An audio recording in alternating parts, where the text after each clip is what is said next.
I'm Mitch LaFon from Rock Talk with Mitch LaFon. You are listening to the Shout It Out Loudcast with Tom and Zeus. Listen, I preferred when Jerry was part of the team, but hey, whatever. This one's unholy. It's Tom and Zeus with another episode of Shout It Out Loudcast, episode 71, titled Martin Popoff.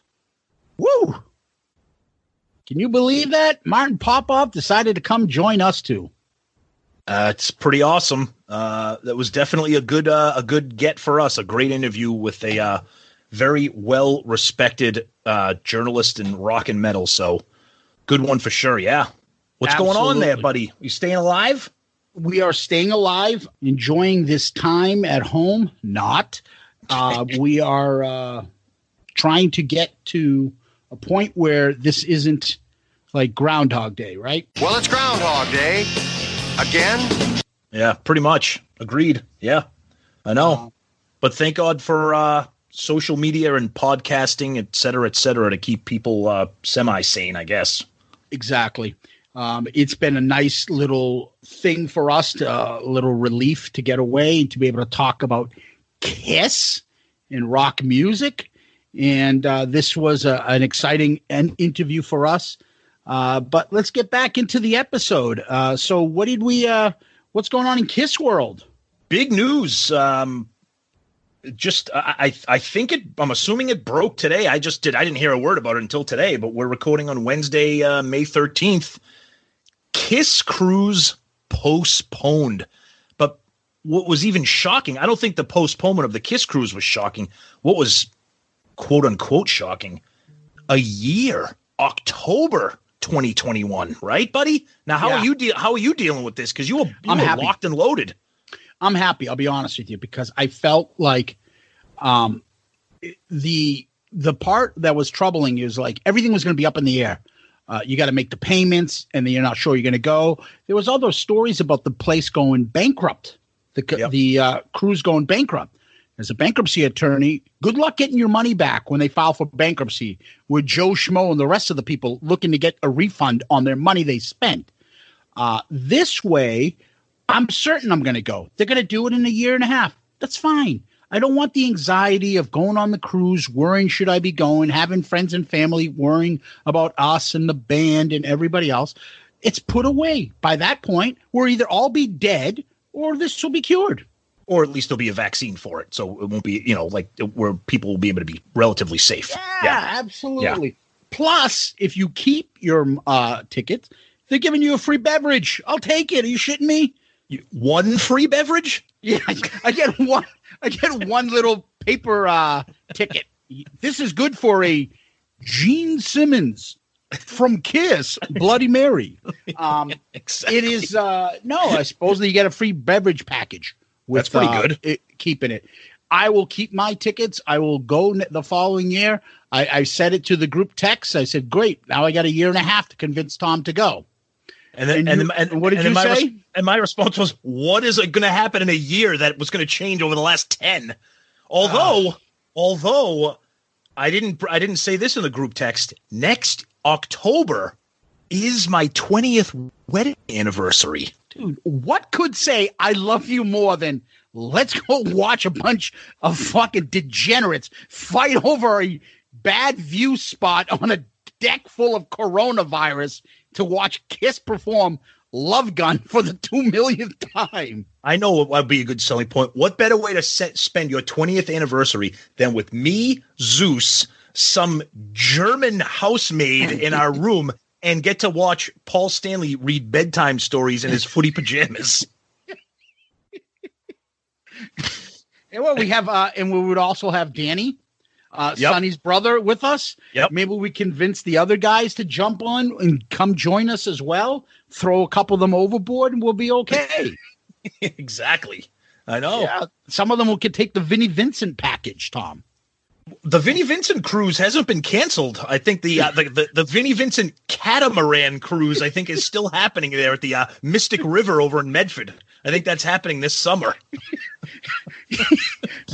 Vinny plays an acoustic set, and then he's gonna mop up the fucking stern, and then he'll come back to finish up and run the concession stand before his last concert outdoors. He's responsible for taking everybody's temperature before they board the ship.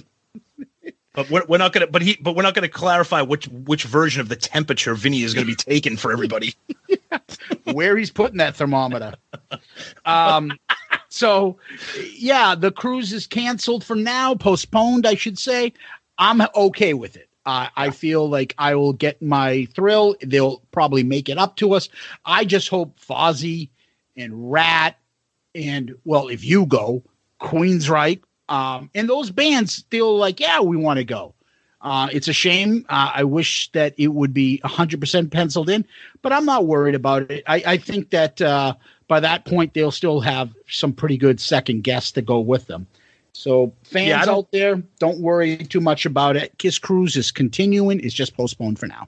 Yeah, I would be surprised if those bands don't stay on. I mean, there's plenty of time for them to make those arrangements. You know what I mean? To stay on board with it. So. Yeah, because you're right. That's a kick-ass lineup of secondary bands. You know, it really is. Exactly. In addition to that, hold on real quick before you jump on to the next thing. So just to kind of piggyback on with the postponement of the cruise, I know we've kind of talked about this a little bit too, and you see with the way that Gene and Paul like sending out their tweets, you know, saying how, you know, we want everybody to be safe and we miss our fans, and I'm still up in the air about whether or not we're ever going to see them tour again. I mean that like. Oh, I believe it. I believe it. I hope. Because now it makes sense, Tom, because the best thing that's possible, they're going to take a year, maybe, or half the year off. That this pushes it to the year 50, because you know they were going to do something when they get to the 50-year anniversary. That would make sense if they were like 45 years old. Paul and Gene are already like 70. Paul's in great shape. Gene's pretty good. I know. And stuff. And the other two are in great shape too. I hope. You know, I hope. What I worry about is an Ace or Peter drops dead before this happens. If Ace hasn't dropped dead yet, he'll be like Keith Richards. He's not going anywhere. I was so drunk. All I wanted was a fillet of fish. I'm not sure what happens, but I feel like this might be a mixed blessing that this got postponed. Maybe you might be right. I hope. Obviously, now they're going to have to reschedule that final show because that was for next July. So who knows when that's going to be? Maybe July 2022. But like you said, just keep delaying it until it's the 50th anniversary. I don't know. The other thing about this is what else happened this week was that Gene had the interview with Senator Scott Brown. Senator Scott Brown was from Massachusetts. And then he ran again in New Hampshire later on and lost. And then he became the ambassador to New Zealand, I think in Samoa too as well. I didn't realize, I know he's my senator. I didn't realize what a big Kiss fan he was. I knew lately he's been talking about being a big hair metal fan, but he was totally fanboying with Gene. He was like, he had a Kiss room at the embassy, wherever he was in his house there. I could not believe I couldn't believe that. That was amazing. Yeah, that was crazy. And the funny part about it is he was totally like, hey, Gene, now I have this. Hey, Gene, I've got this too. Did you see this? And at one point, Gene was talking about his new book that's going to come out. There will be the size of a, I don't know what he said, but some huge coffee table book of all the, posters that I got. That's right. I'm glad you brought that up because that was a story too. Scott Brown was like, "Oh, like this poster," and he pulled out some like rock concert poster, and it was like Kiss with a couple other bands like this. He's like, no, not like that." He's like, "No, these are just Kiss ones." Right. Oh, okay. It's so uncomfortable. This is Gene Simmons from Kiss, and this is our poster book. This is Scott Brown, ambassador from New Zealand. Let's just stop. If Kiss puts out a poster book, is it going to be like fucking $500? Or he's made it sound like this thing was huge. Of course, it's probably going to be like some fucking ancient text that you need. I got called in to help him out. Yeah, that's what he was talking about. Poster consultant. If you look at the credits at the back page, it says consultant. That's me. Yes, and I took some photos as well. The poster thing, and then it was also Eric Singer's birthday. Happy birthday, Eric Singer. Talking about the Catman, right? Yeah, a good friend Jeremy Wright, right? Not Jeremiah Wright. He was riding dirty. Jeremy White, not Jeremiah Wright. Good friend of the show, Reverend Jeremiah White. I like them kiss. Bill did us just like he did Monica Lewinsky. He was riding dirty. Jeremy White, big difference. Oh, he excited. We went back and forth a little bit about. He was, he's a young guy, doesn't know the difference. Like, oh, this is the best Catman. I'm like, dude, just stop. See you getting all bunged up for them making you wear these kind of clothes. Look, Jeremy, Catman is not. You can say he's maybe the best drummer, artistically drummer, like that. There's not a better Catman. There's only really one. He's playing the role now. Oh yeah, but listen to the way he plays. Dude, it is more than playing. If I want to listen to, then what's the point of listening to Ace? Or what's if I know that Jimi Hendrix is out there? What's the point of listening to Paul Stanley if I know that Elvis sings too? Like, it doesn't matter who it is. It's someone's got a style and it works in the band. In addition to that, Peter is not so much the drummer. He's also the voice back there that I believe is the best voice in Kiss. Okay, and he was part of some of the greatest songs of Kiss. Talking Kiss drummers is a very, very. That's one of the few member debates that people really get into because people say Eric Carr, people say Eric Singer. I don't think anybody's going to say Peter Criss was the best drummer, quote unquote. Some people think that is. Yeah, right. That's fine. But in terms of skilled, in terms of technique and skill, it's Eric Singer. I mean, I don't know about that. It's not. I put that into Joey's Casada.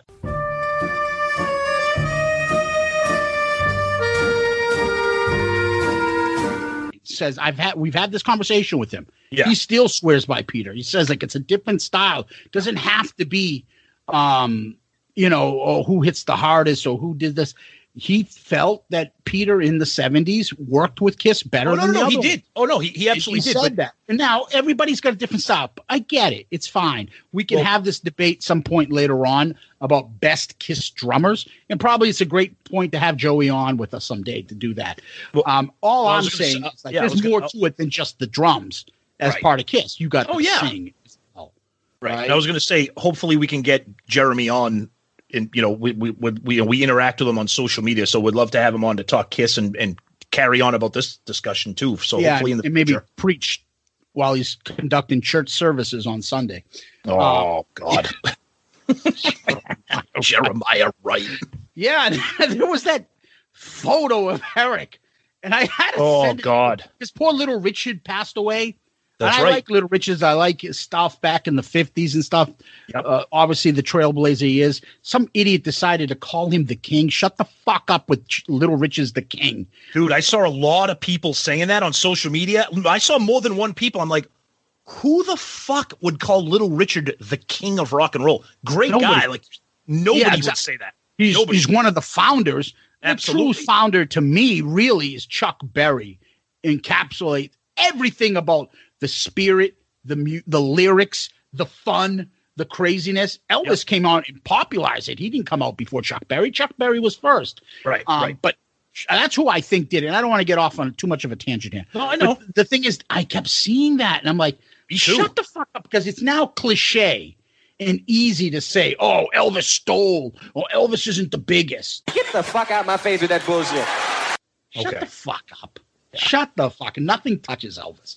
And anyway, but the reason I'm bringing it up is there was the picture of Kiss with Little Richard, and I happened to cut off the photo and crop it and send it to you guys. And I'm like, this photo is exactly why there's what's wrong with Eric wearing the cat makeup?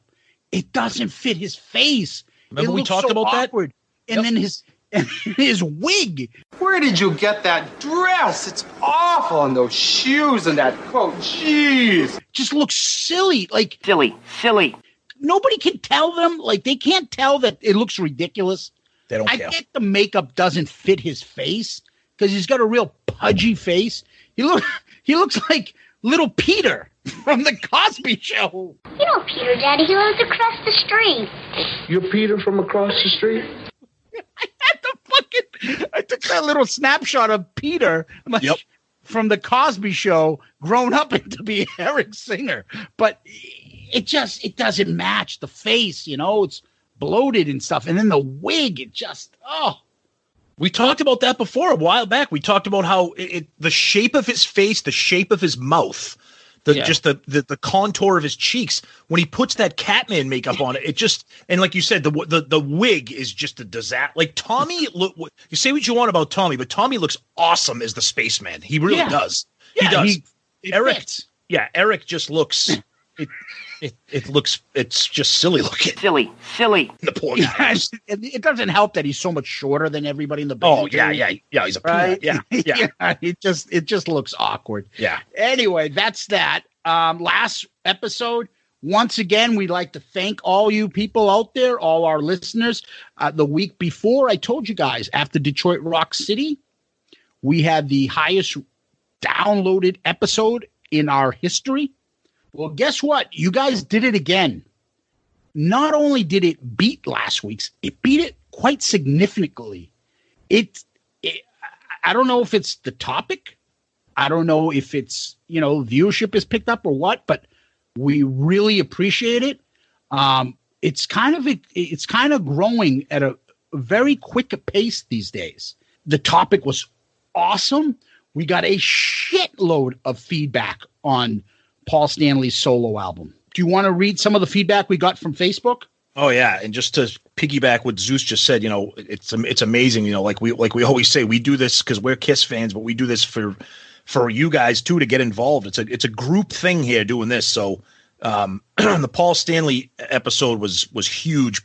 Album review episodes, people like those. I mean, as somebody that listens to a bunch of other podcasts, I love listening to album reviews because you listen to other people's opinions and you form your own opinion. But so some things on Facebook. Lemmy Blackmore, he says, I was late to come around on this one as well. It didn't stop me from buying it 6 times so far. Wow. Cassette and first issue of CD are long gone, unfortunately. I always had Ace as the clear numero uno. Too close to call now, but Hold Me, Touch Me is like a pimple on the face of Posh Spice. It shouldn't be there. It's a complete distraction, but he's saying the shit out of this record, fuckos. Yeah. We have do you have any more, or do you want me to? Yeah, we got. I know you got one, a ton, but another one from Steve Kavico, one of the most criminally underrated rock records of all time. Mark Arnold says, "Great album, not my favorite solo, but very good." Another one from Dave Sky, the second best of the 4. A lot of people still hanging their hat with Ace, even though they everybody loves this album, but they're still saying Alessandro Rohr, a masterpiece. Elaine Joubert, super album. And then we got one from our buddy David over in Italy. Who? David Zanet, the Ciao Paisana. He says, fantastic episode. What to say? Paul immersed himself in his nature. Makes us understand how much love lived within him for the band. He likes saying, this is me. This is all myself. The sound of the album is a perfect compromise, a complete record in its being. Paul was incredible because he believed his idea to the end, and he has always been the soul of Kiss. But then he goes, why? Why Hold Me, Touch Me? And then he talks about Bob Kulick's incredible guitar work and all the solos. So we love hearing from David. And then one last comment from one of our big fans, Kevin Jepson. I've been waiting for this one. For me, a top 5 Kiss record. This would be an absolute perfect album if it wasn't for that hot, steamy pile of shit. Hold Me, Touch Me. What the fuck, Paul? Then he says, I would rather have Sonny Pooney read me sultry descriptions from the Adam and Eve catalog or be taken out by a swarm of murder hornets. He said one last thing. He says, when I did a meet and greet with Paul on the Kiss Cruise, I was going to ask him what the fuck was he thinking by releasing that as a single, but I didn't want to get suicided in my cabin. Another stellar episode, gentlemen. Wow. Yep. That's just great. Awesome stuff. So we got some stuff on Twitter, of course. Tom Dust, fantastic episode for a fantastic album. Thank you, gentlemen. I needed this today. Darius Green, another great episode. You guys are quickly becoming one of my favorite podcasts. Joel Hoffman gave a bunch of stuff. He couldn't stop commenting that day. And even said, like, I don't know, I usually don't comment that much. But, you know, Aces is good, he writes here, but overrated, in my opinion. Tonight You Belong to Me alone blows away the other three solos. If Kiss never existed, Paul could have had a very successful solo career and a lot more respect than he gets with Kiss from the critics. Yeah. Jack Broad. Zeus is the only person that I've heard say that Goodbye was resurrected from the ashes of Keep Me Waiting. 100% correct, Sparky. Deuce gives his ratings. He always does on these episodes. I love that he does that. Unmasked. This is that was the album he did. He ranked our albums too as well, which I love. Save Rock and Metal. This should have been a Kiss record. Basically, the dumbest idea ever to release solo albums after the best first 6 albums ever. Completely destroyed Kiss. Somebody needs to do a complete albums of covers from the Kiss solos and release it. Maybe Timberlake. I like Justin Timberlake, but I don't know if I want to hear him do Kiss songs. Yeah. And then our good friend Murph. I'm going to get to know this episode. Typical Murph. We love the chat. Yeah, and there's a ton more. Yeah. And then, you know, what do you call it there? Our good friends over at Pot of Thunder. We voted Move On, a Stone Cold Kiss classic. What the fuck is that? Look, we love the guys from Pot of Thunder, but they also voted Read My Body as a Stone Cold Kiss classic. So... Oh, I found the track. Deuce had Wouldn't You Like to Know Me is his number 1. Okay. So we also got, and we get these from time to time, a text from our buddy Chris Jericho. So Jericho, from time to time, and at all crazy hours of the night, texts us stuff. And sometimes it's about the episodes. Sometimes it's Kiss thoughts or non-Kiss thoughts. But this time he texted us. He was talking to us about the album, obviously, and he texted us his rankings of the songs from the Paul Stanley album. What was his rankings again, Tom? Do you have the text there? Yeah. So he gave us his rankings. So number 9, of course, Hold Me, Touch Me. Number 8, Love in Chains. 7, Ain't Quite Right. 6, Move On. 5, It's All Right. 4, Goodbye. 3, Take Me Away. 2, Tonight You Belong. And 1, Wouldn't You Like to Know Me? Yes, absolutely. Yeah, that's a pretty good list. It's pretty consistent with what me and you have. Yep. Like I said, he does that from time. It's an effing riot. His texts are pretty cool. But in addition to that, and it's kind of breaking, and he told us, he gave us a hint, but he didn't tell us what it was. Yes. He said, you're going to really dig this new project I got coming out. Well, It's been kind of the cat's out of the bag, and he's got basically a Kiss cover band / album coming out, and they're calling it Quarantine with a K. Yes. Yeah. Quarantine with a K. Yeah. This is Chris Jericho from Quarantine. And in the album, they had a cover of the album, and it's them with like the whole Crazy Nights theme, right? Yep. By the time by the time they hear this episode, they'll probably have seen. But we did share it on our social media, and you're right. They did like their version of the Crazy Nights album. Yeah, and the first single from that is from the Crazy Nights album. You don't like it? I like the song. Look, not just for Bruce's awesome guitar work. The song's No, No, No from Crazy Nights. And that is being released today, I think. Yeah. But Bruce's guitar work is incredible on it. And I think I've heard a portion of it. It's fucking awesome. Chris does a great job. So does the whole band. I know Jericho loves Crazy Nights, and so do I. I do love that album, and I know it's much maligned, but Jericho, you're starting off with no. It's just I mean, it's going to be great. I'm going to listen to it, but I can't believe he didn't start off with My Way. Yeah, isn't it surprising that he's doing Crazy Nights era Kiss? Yeah. But he's not doing a Paul song to start off with. That's what I don't understand, because he loves Paul and he loves Crazy Nights, but he's doing no. It's interesting to say the least, but I don't know. One other thing is this Saturday he's doing, well, when this plays, that evening he's doing Quarantine will be on his Saturday night Facebook Live show. That's going to be Cruise is joining him for that too. If that's the case, if that's confirmed, that will be insane. That is must. Yeah, so it's going to be awesome, and I can't wait. I think that sounds like an awesome project. Chris can do it. If you've listened to him do the version on that Kiss tribute album of King of the Nighttime World, you know he can do it. You can do it. Yep. So I'm looking forward to it, and I'm looking forward to hearing what Quarantine has to say and do. Absolutely. It's just like we always say, it's just more creativity and more content from people that we're fans of. Jericho, he's just so smart with what he knows that people want music and entertainment, and especially Kiss. Like, he's just so creative, and you just wish more people were doing different things like this. I mean, what a great, naming your band Quarantine with a K, it's just shit like that. It's just, it's awesome. It's going to be great. Yep. Absolutely. Yep. We got some emails on the episode as well. Bill Sharp gave us his top 10 ranking, emailed that to us. Please feel free to give us emails like that as well. Mark Stewart. I can't believe you guys didn't touch on this, but Paul used used to use his song structure after the other hits. Proof, Hard Luck Woman, fashioned after Rod Stewart's Maggie May. I Just Want Her, fashioned after Summertime Blues. Hold Me, Touch Me, fashioned after David Soul's Don't Give Up on Us, Baby. Oh my God, that's a good call right there. Yeah. Wow. And that's his comment from YouTube.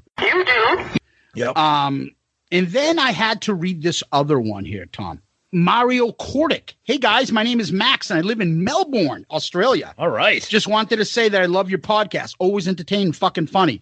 Love Paul Stanley's solo album. Always love it. To me, in the top 5 Kiss albums. Love it. Nice. Paul Stanley is a killer, always has been. I know his voice is not what it once been. There's no chance his voice could be what it was in the 70s, 80s. He killed his voice for his fans, and he's one, if not the best frontman in rock history. Love the show. Keep up the good work. I got a lot of shit for my ranking of Paul Stanley's. And you know how much shit I got? Our good friend Angelo decided to write me a nice, polite email to me. And what's the subject of the email? What the fuck, Zeus? I agreed to disagree with you, my friend, and actually with Tommy too. I just don't get Paul Stanley's solo album. I rate it last of the 4. That is literally insane. Like, that is not even an opinion. That is insane that you can be a Kiss fan and rank that last. Yeah. Ace Peter, Jeans, then Paul. I don't think I've ever heard anybody rank him like that. I can live with you both loving the album. I agree it's closest to I think he's trying to say closest to a Kiss album, but I just don't like it. But in big capital letters, Tom, in red writing, he switches now to red. Uh-oh. But what I can't live with is fucking Zeus putting this album before Dress to Kill. Yep. Dress to Kill is a Mount Rushmore perfect album in my head. What the fuck, Zeus? I love you, but come on. Then he did this. And then I said to you, after I read this text, this email, I'm like, man, right. Yep. Room Service versus Tonight You Belong to Me. Settle Down, Paul. Two-Timer versus Move On. Yeah, move on, Paul. Ladies in Waiting versus Ain't Quite Right. Like Zeus's head. Getaway versus Wouldn't You Like to Know Me? Fuck no. Rock Bottom versus Take Me Away. Take me out of the first side of Paul's album. Oh, my God. Come On and Love Me versus It's All Right. No, it's not all right. Anything for My Baby versus Hold Me, Touch Me. Get the fuck out of here. She versus Love in Chains. I don't even have a thing to say with this choice. Love Her All I Can versus Goodbye. Shit, Paul says it all with the title of the song. And then he puts Rock and Roll All Night with 2,000 exclamation points. Enough said. These two albums are not even close to comparison.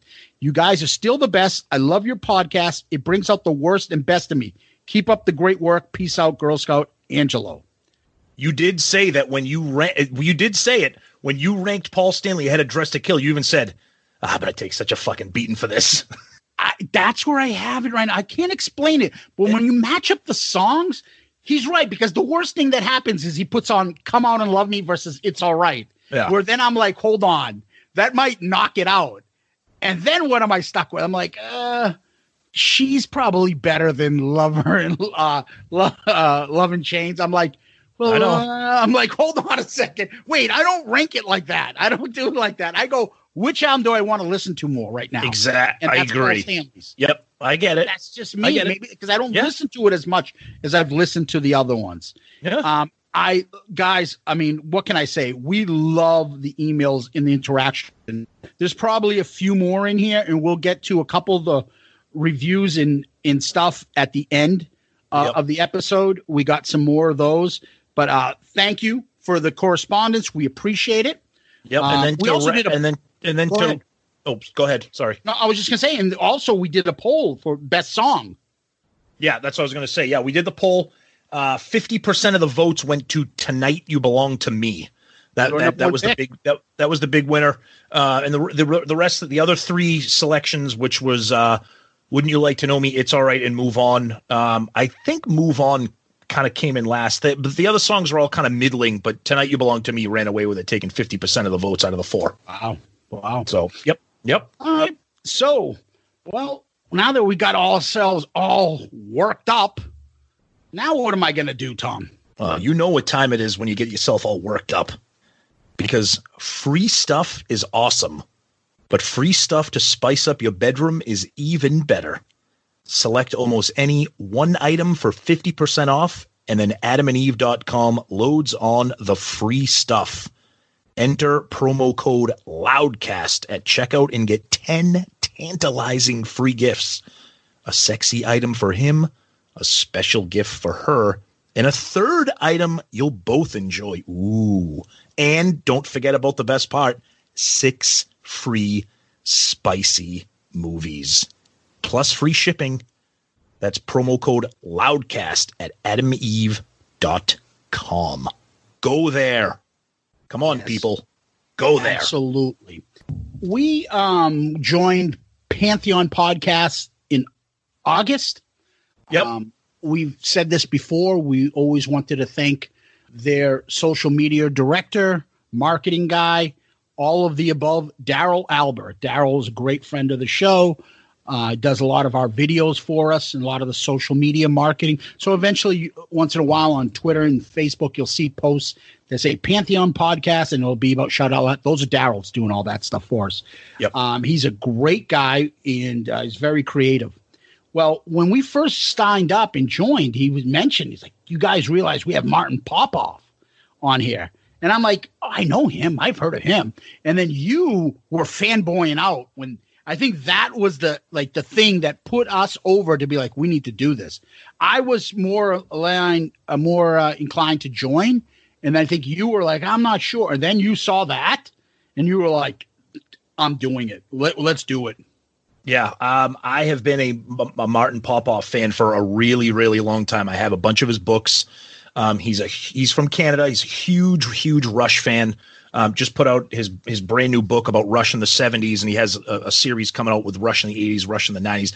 But he's written like books upon books about pretty much every rock and metal band you could think of. And then he has a bunch of like coffee table style reference books about histories and different things like that. And he's in the podcast I always rave about on Pantheon, History in 5 Songs, where he picks a topic and uses 5 songs to illustrate that topic. But it was great because having that Pantheon connection, we finally got the opportunity to have our schedules meet up and interview him, or not really an interview, but just talk to him about Kiss, which was great. Multiple reasons, because and we talk about this during the interview with Martin, he's never written a Kiss book. He's a fan of the band. He talks about them a lot. But to be able to sit down with him for about 45 minutes and just really pick his brain about Kiss and their place in rock music and what he thinks of their history, and it was just awesome, talking to somebody of his caliber and who's so well respected in the rock journalist world. So we were just very proud and happy to have him. Interview was more of a discussion. Yeah. And, you guys will listen and we'll talk about it afterwards. So without further ado, We got a little surprise for you tonight. We're gonna turn the microphone over to Martin Popoff. So we are thrilled to welcome one of our most very special guests, the premier rock journalist out there. If you're listening to us, hopefully you have heard of him and have read some of his books. He has authored numerous books on Rush, including his new one called Anthem, about Rush in the 70s, books about Black Sabbath, Judas Priest, Metallica, Van Halen, AC/DC, many, many more. Books in general about rock history. He has helped out on one of the greatest metal documentaries called Metal: A Headbanger's Journey, and he worked on the amazing Rush documentary movie Beyond the Lighted Stage. He's also responsible for putting together one of the best books that he's done, which is the Big Book of Hair Metal. And he's also a fellow Pantheon podcaster and host of the great show History in 5 Songs. We welcome the excellent Martin Popoff. Martin, welcome. Hey, thanks for having me, guys. It's very cool. Let's do it. Awesome. So we're excited to have you on. I own a ton of your books, your DVDs, the documentaries that you took part in. So it's a thrill to have you on. And your background has covered so many different bands, and your reviews of records, your reviews of bands, etc. We had to take advantage of the fact that we're Pantheon brothers here and pick your brain about our favorite band. I've heard you comment about Kiss in the past. You talk about them a lot in some of your books, but we kind of want to dig deep into what you think about Kiss in general, their career, their trajectory, their ups and downs, etc. Before we get into that, though, I'm gonna hand it over to Zeus, because every time we have a guest on, we have to get out our introductory Kiss questions. If you have a few seconds for this fun part. Sure, let's do it. Yeah, and they're named the Murph questions after Tommy's college roommate Murph. Yep. All the Shout Out Loudcast listeners know exactly who he is. So, who is your favorite Kiss member? I would say that would have to be Paul. It's odd. I've never really thought about it very much, but there's positives and negatives to all of them. But Paul just strikes me as the most, sincere at being in Kiss, I suppose. Good answer. Excellent. Yeah, good way to put it. Favorite Kiss song? I'll go with Rocket Ride. Oh, excellent. Absolutely. Good heavy one, right? Okay. Yeah. Yep. Favorite Kiss album? Boring answer for you. I'm going to go with Destroyer. I just really think everything came together. It's the most serious one. I like all the peaks and valleys of that record. Okay. How many Kiss concerts have you been to? Probably, this is going to surprise you, but not very many. I would say in the region of 1 to 3. I'm not sure how many. It's the one I totally remember is the reunion era with the makeup 96-ish. Okay. Honestly, I don't remember a single one past that. I'm not a big live album guy, and I'm not a big concert guy. Once I've seen a band once or twice or 3 times, I never need to see them again. Interesting. Gotcha. Okay. Favorite Kiss memory? This is actually kind of a cool story. So basically, we had I've mentioned this one a few times to people, but we had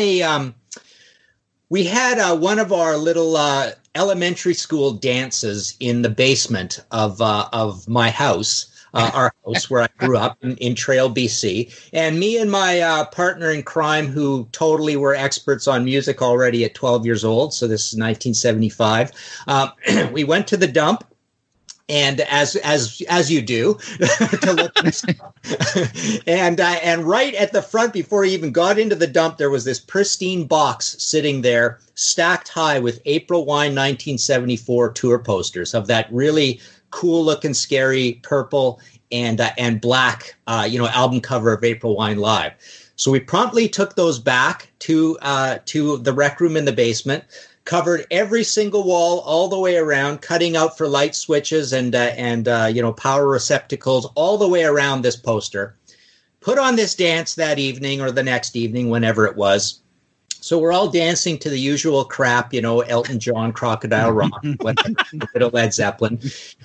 Bobby Davidson rushes through the door halfway through the dance with a copy of Kiss Alive. And we dogpile all on top of him. Like it's arrived in trail. The album is here. We dogpile on top of him. He's holding it out with his arm like this so it doesn't get trampled. Basically, it turns into a Kiss Alive listening party. All the girls, hang their heads and shuffle out the door. And we're all 12 years old, right? The dance is over.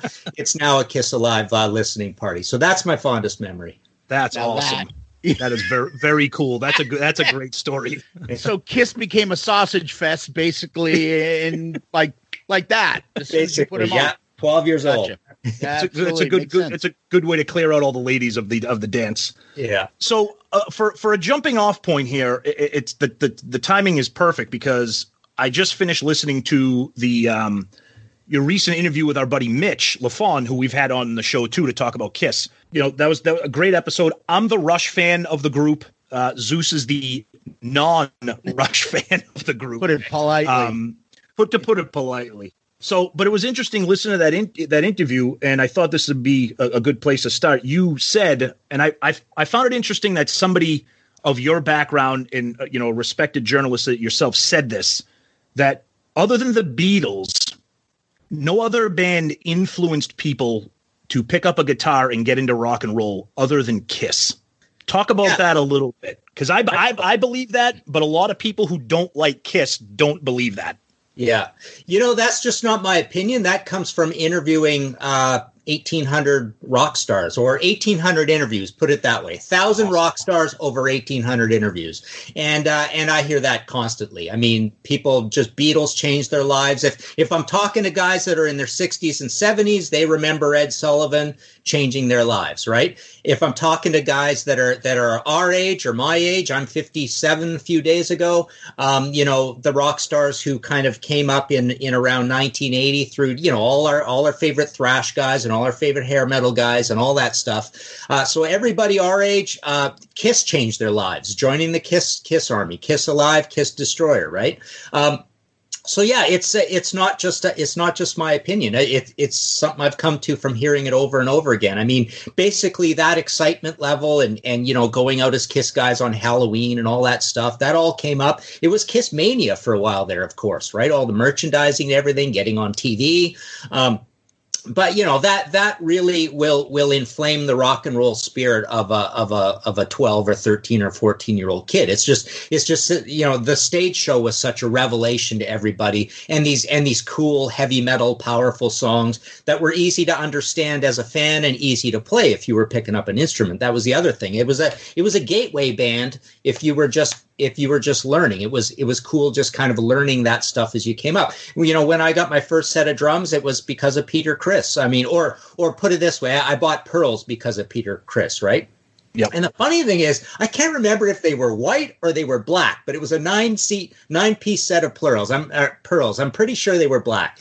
But no, it was essentially, hey, Peter's the endorser of these. This is cool, right? So all those things combined, yeah, absolutely, I believe that. Second to the Beatles in inspiring the rock stars we love. Yeah, and it's funny because I think for Zeus and I, we're 47, so we're younger than you, and we were still kind of quote unquote little kids when Kiss was hitting their peak.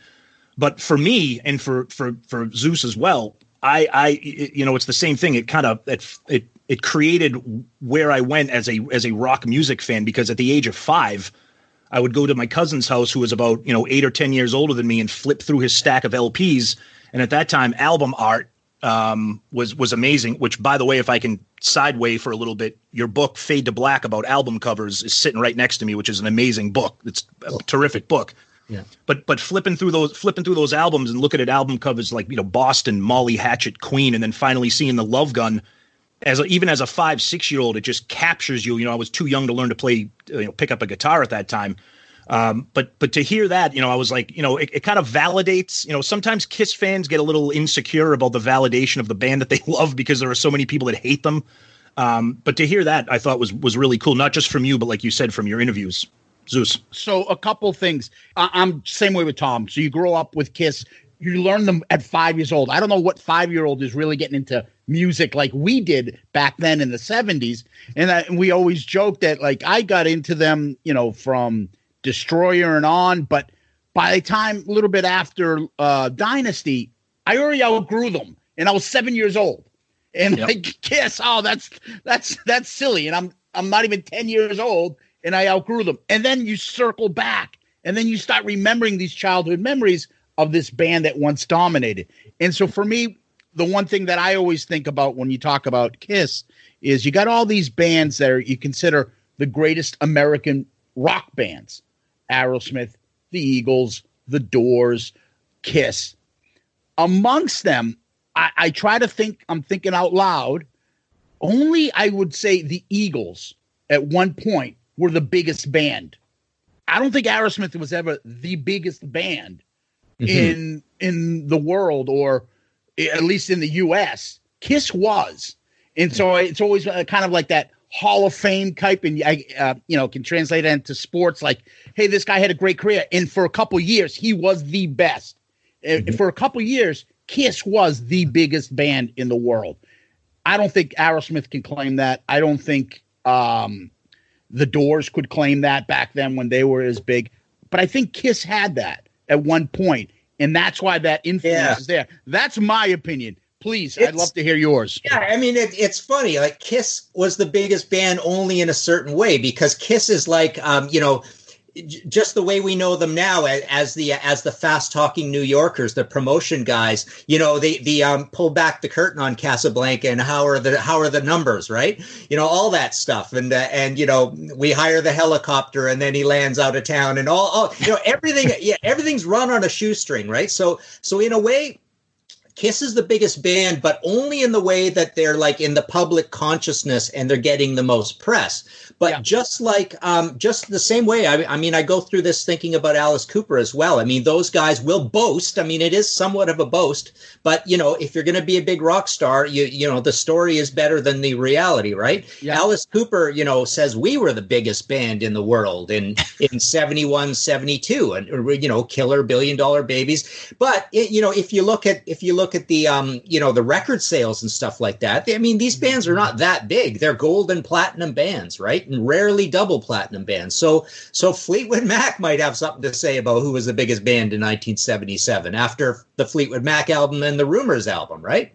The Eagles by far. I mean, whereas Rolling Stones in 77 and whereas Led Zeppelin, they're both bigger than Kiss still. Oh, but English. They're English. They don't have to. Yeah. Okay. So you're saying American bands, and Aerosmith, both Aerosmith and Ted Nugent. You know what? Ted Nugent, I think, is actually selling more records than Aerosmith and Kiss during this time. And we've forgotten about Ted Nugent, right? Yep. But Cat Scratch Fever and, the Ted album, the Free For All album, Cat Scratch Fever, Into Weekend Warriors, they're all doing basically the same kind of business. Blue Oyster Cult's still pretty big. But Kiss has smoke and leather and stud and face paint. And they're superheroes. So this is why they're the biggest band, but it certainly isn't because of the record sales. Yeah, and that's where I'm trying to say. You got the tours, the concerts, the movies, the merchandise, and that's what I'm saying. That whole, you're correct. They're probably not selling more rock and roll over than Ted Nugent is selling his album, but Kiss is the largest band. They bring the demand to put them on TV or get anything else. That's where I see it. They had that area of dominance for a couple of years that not many bands had. For sure. Yeah. Yeah. And I'm going to reference again your book, The Big Book of Hair Metal, which is what a spectacular book. I mean, if you love to read and you love to look at pictures and you love genre history, which is what I love, I go to this book all the time. I love it. And it brings up an interesting topic that involves, generally speaking, hair metal, that genre, which Zeus and I love, the goods, the bads, the highs and lows. And in this book, it starts in the 70s and it kind of goes all the way through until, kind of hair metal kind of phased its way out. But the common thread throughout that book is how Kiss kind of, obviously kind of planted the seed to what became glam rock. They were glam rock, but hair metal. And then it kind of segued into a topic that Zeus and I have covered too, whereas Kiss started out as leaders, as innovators, as creators, and then they became like followers. They became a true hair metal band in the 80s. So thoughts on how Kiss kind of led the way, then kind of followed the way, if you will, in terms of that hair metal, 70s, 80s trend.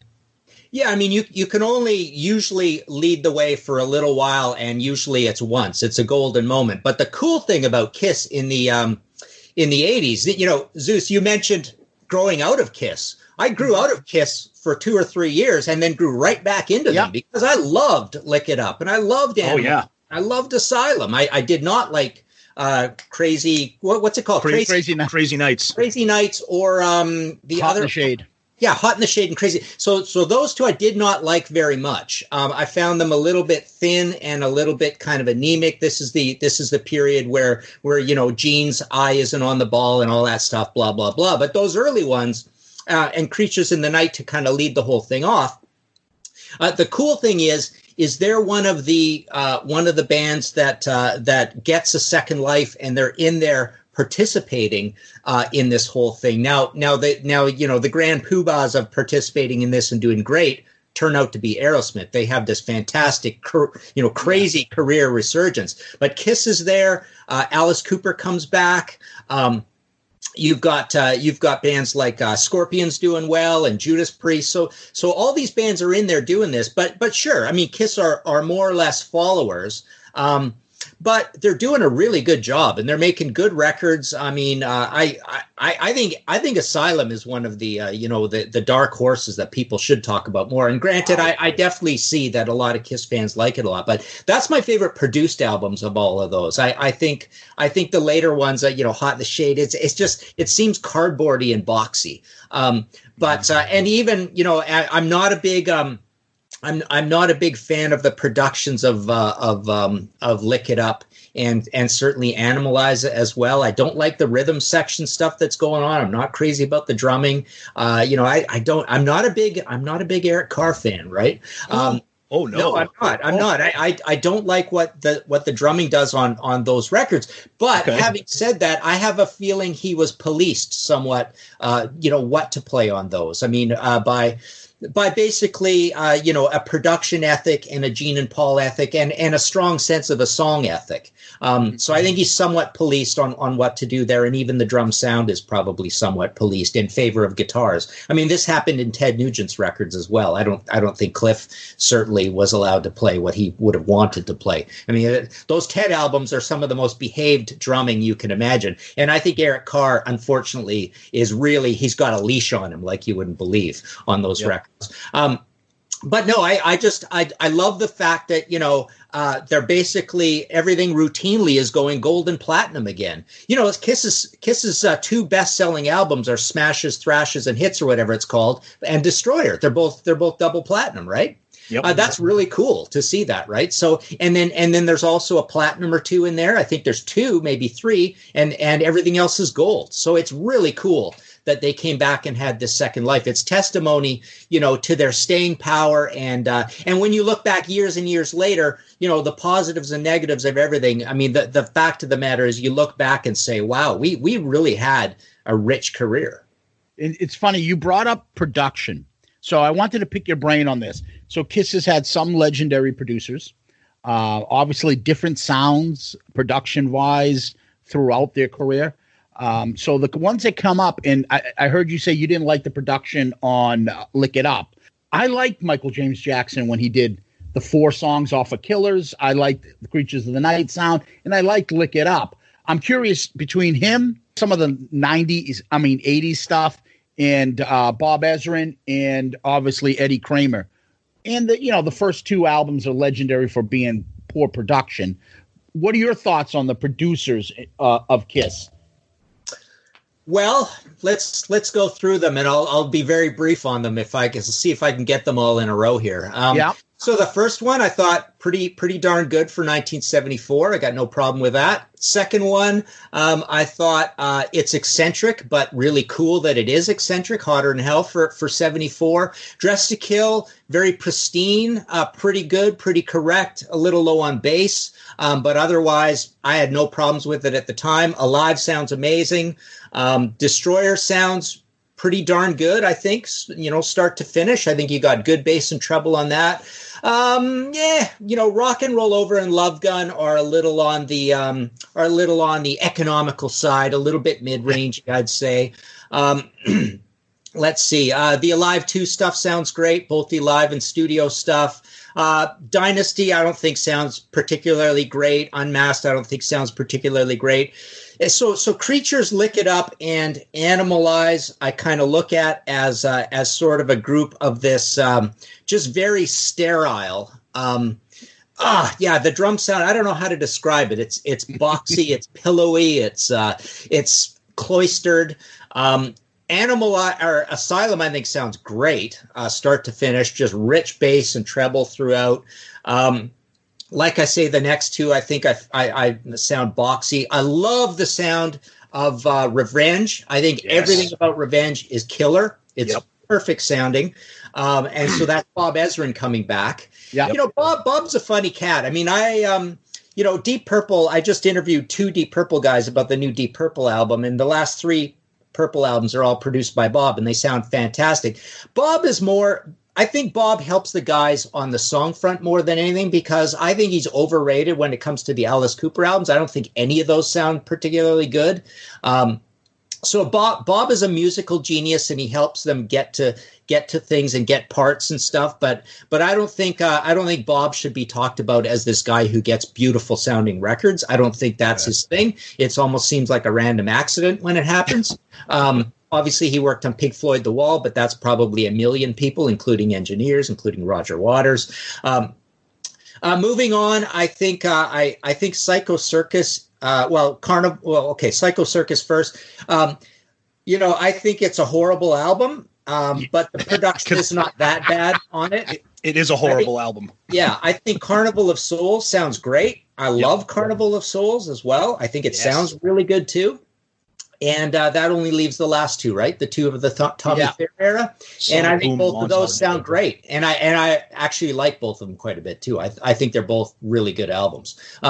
I think they both sound good. So Kiss has been up and down over time. But you can't really fault, I really wouldn't crap all over the first 3 because for their time, they were actually pretty good sounding albums. Ted Nugent had way bigger problems than Kiss did. Aerosmith had some problems, but not too bad. So yeah, I think Kiss came out pretty good in all this. Yeah, and when we're talking about production and even like some of the albums that you say, because Revenge is my favorite non-makeup album. I think the songwriting is great. I think the production, I think Eric Singer sounds great. I think Gene is back full demon with some of his songs, especially Unholy is fantastic. I'm on record as saying I'm a fan of Carnival of Souls. I think one of the cliche things that a lot of people say is, I don't want to hear Kiss do a grunge album or whatever. But the way I look at it is, and I say the same thing about Metallica all the time too. Metallica is my second favorite band other than Kiss. I don't have a problem with a band veering off and doing something different. You see people who kind of cut the cord with Metallica after the Black Album and even more with Load and Reload. It's a band trying something new, but what they're trying still sounds great. It might not be the Metallica or the Kiss that you grew up with, but I think Kiss, it kind of leads me back to my original question about how Kiss was kind of following the trend a little bit, because when Revenge came out, that's when bands started getting back to that stripped down rock and roll. You had the Black Album, you had the Use Your Illusion albums, you had kind of, hair metal was kind of getting a little bit more, tough guy looking. The glam was kind of gone. So even though Kiss was successful with that, I still think that was kind of like their following the trend thing. You know, unfortunately, they stopped following the trends with Psycho Circus because that album is horrible, like you said. But I just think it's interesting to see the kind of the trajectory of their career. And just to comment quick on what you said about the drums, I'm on record as saying that although Creatures of the Night is a good album, I think it's tremendously overrated in my opinion. And I think the drums, that's the one thing I think that's polarizing. People love the drums. I think it's too much. Mm-hmm. Yeah. It is a little overblown. I want to mention about Revenge too. I had an episode of my podcast called History in Five. I can't remember the title of it. The podcast called History in 5 Songs. The title of it was "Go to Vancouver and Try Harder." Yeah, that's right. Oh, and I remember that one. Yeah, I don't know if I included Kiss in that, but Revenge is their Try Harder album, as you say. You know, hair metal, people are really getting fed up with it. Grunge has taken over. So if you're going to stay in the hair metal lane, which Kiss roughly did with Revenge, I think, it's still their super, super Try Harder album, and it's a fantastic album because they basically remained Kiss, but tried really, really hard to have great songs and great production and nothing too remotely silly on it. And if it is silly, it's more tongue in cheek. They're kind of they're in on the joke a little more than they would be on Crazy from the Heat or whatever the hell it's called again. What is it called? Crazy Nights. Yeah, Crazy Nights. David Lee Roth, I think. You're thinking of David Lee Roth. It's his fault, right? But no, I think that album is the if we're gonna still be in this lane, it's like Whitesnake and Motley Crue and Poison, and everybody made their best music then. So as that hair metal book that you mentioned, Big Book of Hair Metal, ends in 1991, I kind of regretted not going into 82 and 83 because I think some of the greatest hair metal albums are in 92 and 93 because that's when these guys said we got to be way better than we were. And just to follow up on your point on Carnival, the thing is with Kiss, we all understand that they are really chasing a trend when they do something like that, but I don't mind the outcome. And I think I even had an episode. That's right. I had an episode of my podcast on Hair Metal Goes Grunge.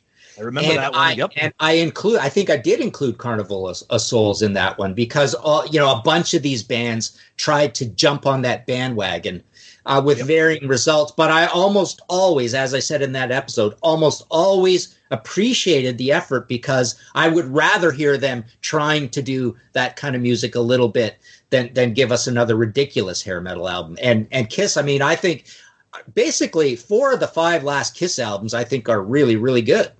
And that one included. Wow.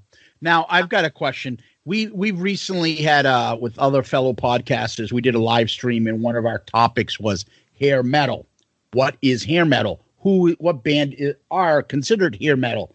And some of the things we would say is like Kiss and Aerosmith had hair metal periods, and Whitesnake as well, but they're not. I wouldn't consider them a hair metal band. So when you throw out top hair metal bands, I wouldn't say Whitesnake, Aerosmith, Kiss. I'd say they had their period. I'd love to hear from you, obviously a much more of an expert opinion. What is the definition to you, hair metal? Well, so it's 83 to 91, essentially. Mostly California bands or bands that moved to California. Forget putting the UK in this thing. I mean, it just does not exist. A few Canadian bands tried it as well. Who cares? But basically, it's party rock. It's about sex, drugs, and rock and roll. It's a good technical singer, usually with somewhat of a high voice. Usually you see kind of a good guitar player, a good guitar hero in there. There's a lot of guitar heroes across the hair metal genre. You get good, expensive production with some 80s tropes to that production. You get big wet drum sounds and big loud, snare drums. You get a lot of, very meticulous editing. Obviously, you get the big teased hair look. You get the cowboy on the Sunset Strip look with the pink chiffon cowboy outfit and the white cowboy boots or whatever, right? You get scarves and all that. But yeah, I mean, I suppose a true hair metal band is a band that basically came into bloom in 1983 and was maybe gone later or stuck to what they did. So they, the quintessential hair metal bands, I think, are the likes of Quiet Riot and Dokken and Motley Crue and Poison and Cinderella and Warrant and Guns N' Roses. I'll put in there. People complain when I say that. Wow, okay. True, Tom. You say, they ushered in the dirty hair metal phase, as I say in that book, right? So you've got Guns N' Roses, then Skid Row, you've got Love, Hate, and Badlands, and a little bit of Kiss with the unshaven look on Revenge, right? So that's what I call, dirty hair metal. But I mean, I see no difference between Appetite for Destruction and myriad hair metal albums. I don't care. They're a hair metal band. And Motley Crue even complains that they're called a hair metal band, but they're so much a hair metal band. Granted, they were in there early, right? That's the thing. They were in there doing this 81, whatever. But the key bands, I think, that caused all this are Kiss, Aerosmith, and Van Halen, and then Motley Crue. So those are your four bands that arrived beforehand. But Van Halen basically arrived fully formed, a hair metal band, before anybody thought of what hair metal is. So from 78 to 83, Van Halen gave us all their golden material. But look at them; they established the look and the sound and the front man and the guitar hero and all that stuff for this. So hope that's good enough definition for you. It is, and I want to jump out because we did a bonus episode recently, and that was for another one of those life-altering albums from both me and Tom when we were both about 10 years old, and that was Pyromania. And we kind of talked about that this was almost like the blueprint and what I think would become hair metal. The big vocals, catchy choruses, the hooks, the guitar god, blonde guitar god, and that Pyromania album, I think, and the songs on there is what I think a lot of those LA bands took. Like, hey, we can be AC/DC with hooks, but good-looking guys, and attract a female audience like Def Leppard is actually doing. And that kind of ushered in. So when you talked about, which is fascinating, the Van Halen, the Kiss, the Aerosmith, I would throw Def Leppard in there. Yeah, too. I know. I don't know why I always forget Def Leppard. Probably because they're English. Yeah, and they have this past that means way more to me than I hate Hysteria and Adrenaline. Yeah, we've heard. Right, I loathe it.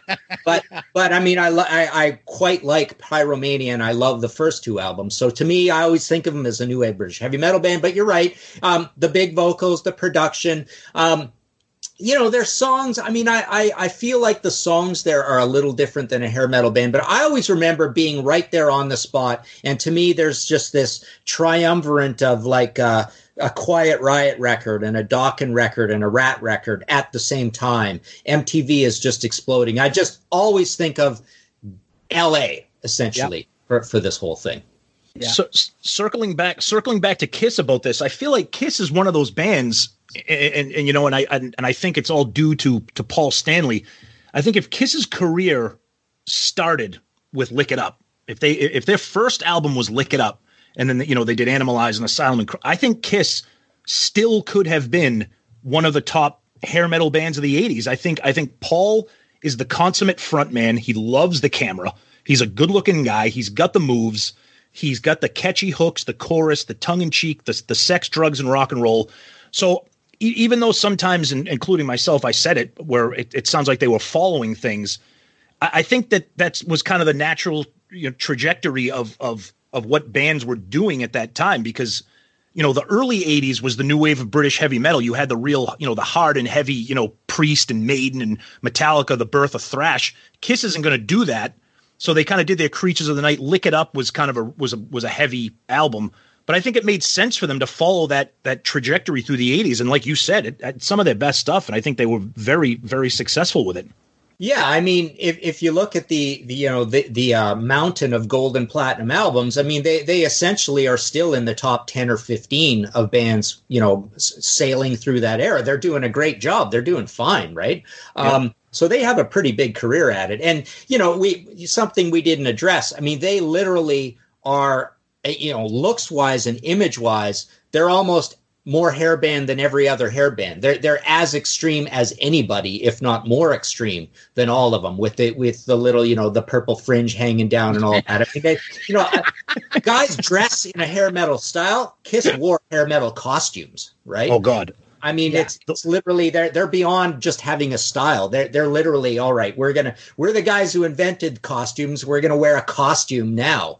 And but I look at other bands. I think other bands, there's a few other that kept their integrity better than Kiss at this time. And that would be, I think Aerosmith did not really change too much about themselves during the 80s, and they did amazing at it. And then a band like AC/DC really didn't change anything about themselves. You do get Angus in a purple suit, and his hair is a little poofier for one or two photos, right? But other than that, basically, they stuck to their guns a little more, but pretty much everybody else did 70 to 85% of what Kiss did anyways. That includes Scorpions and Judas Priest, but Judas Priest really didn't change their sound except for maybe one record. But Scorpions changed the sound somewhat, but again, yes, I guess their sound didn't really change that much. They certainly tried the look. Judas Priest tried the look. Ozzy tried the look, but didn't really change his sound. I mean, his records still sounded like good, heavy Ozzy records, right? So a lot of bands, Kiss was just a natural to do this and try this both musically and look-wise. But a lot of other guys didn't dive right in. Alice dove kind of right in. Alice definitely dove in. Cheap Trick, even in their own way, dove in somewhat. Heart dove in somewhat their own way. So, you could almost say that that Kiss, out of all the 70s bands, committed themselves to it more than any other. Yeah. Now, a big controversial thing about Kiss these days is the whole replacement players. Basically, we've heard everything from Fake Ace or Fake Fraley, Cheater Chris, to Kiss Light. What was it? Kiss Light? Diet Kiss. Diet Kiss. What are your thoughts about Eric Singer and Tommy Thayer now in the Spaceman, Catman makeup and performing with Kiss? I thought you were going to go to the replacement of Paul and Gene here, but let's not talk about that horror story. If that, I have no problem with Eric and Tommy. Eric has a long history, and Tommy's history is probably, what is it now, 10 or 15 years? It's two great records and a long history, right? Yeah. I have no problem. I have no problem with them in the band. I mean, nobody should, because bands change members all the time. Kiss, if anybody, is on the lower level rung of how many members have floated through the band, right? They're not that inconsistent with their membership from 72 or whatever it is all the way up to now, right? Correct. But I have no problem with them in there. And, the costumes are such a superfluous thing to even worry about or talk about, that I don't care that they're in the same makeup as the other two guys. That doesn't bother me at all. I think more interesting is can we slowly replace Gene and Paul over time, right? Which would be pretty cool. I mean, imagine Kiss going for the next 300 years if climate change doesn't kill us first. Wouldn't that be cool, right? Because I look at Lynyrd Skynyrd, right? I mean, it's like Lynyrd Skynyrd is like the frog boiling in the pot doesn't realize that the band is totally different. As soon as Gary Rossington is gone, they could still continue on. And then, but the key is always you have to have a singer that's 10 years younger than the rest of the guys, because the voice is the instrument that's hard to replace here. And so unfortunately, Tommy is as old as they are, right? Essentially, right? I think he's about 7 to 10 years. I thought he was quite old. He's a little bit younger. Paul and Gene are right about 70. Eric Singer, I believe, is the youngest, and Tommy is a little bit younger than Paul and Gene as well. But so it'll be interesting. I mean, I would love to just watch it happen and see how much fun it is. But it would be, it's not. I mean, we've seen Foreigner and Thin Lizzy or whatever. Like millions and millions of bands can have radical changes in their membership, and who's to say one at a time Paul and Gene can't go? Yeah, I would see Paul go first, probably, just because of the vocal issues that he's having, and Gene can still, as far as we know from the concert that we just saw this year, the two of them, that Gene is still top notch. He can still perform. But it's funny because you said, like, well, who cares about that? Oh, Kiss fans do care about who's wearing the makeup. Yeah, and I can only imagine what it's going to be like if someone says, "Yeah, this is the new star child. His name is Bob Johnson. Welcome." But the neat thing is, chaos. The neat thing is that we can all. There's always that asterisk, and you can argue that these are characters up there way more than the average rock star who doesn't have any makeup on, right? So it's kind of neat that way. That with Kiss, they can and they will put up the argument that they are replaceable, and it's cool when Paul and Gene prod at that, right? Because I mean. I think it would be pretty wild to just see Kiss continue forever. Like literally just be a troupe that continues for hundreds of years. See, I think when Paul talks like that, to me, I think it kind of diminishes the individuality that Paul Stanley brings to the band, because I've seen a ton of concerts over my lifetime, and I've seen original band members. I've seen a band, like Dokken without George Lynch. I've seen Rat without Warren DeMartini. I can tolerate that, but when I've seen those bands, the front man is still there. Stephen Pearcy is still singing. Don Dokken is still singing. Tom Kiefer was still fronting Cinderella. Bands like that. I can deal with Tommy Thayer and Eric Singer.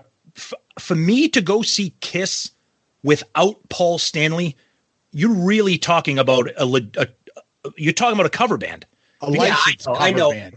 Obviously, this is an extreme example. Yeah, absolutely. One thing I always say in this situation is, if you're going to replace the lead singer, he's got to earn his place there, earn his stripes. So a John Davison from Yes, or a Todd Latour, right? Todd Latour.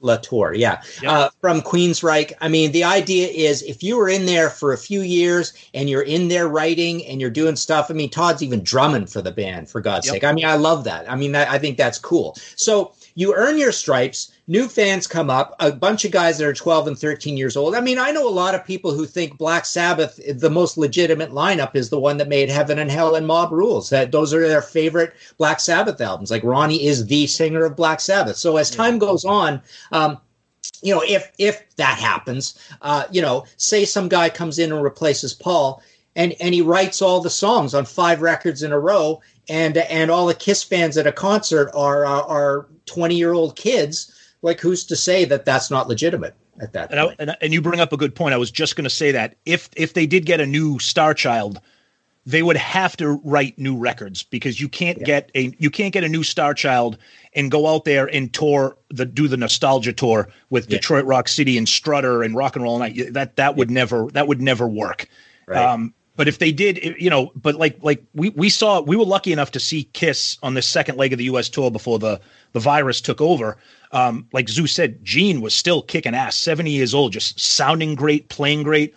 Paul looks good, but Paul is clearly struggling, and you wonder, how much more he has left. And it's, whether or not he's using tracks or getting help, who cares? But even if that, he's still struggling a little bit. So, with the virus going on, I think people are worried that we may never see Kiss again. God help us if that's the case. But if it is, at least we got to see them one last time.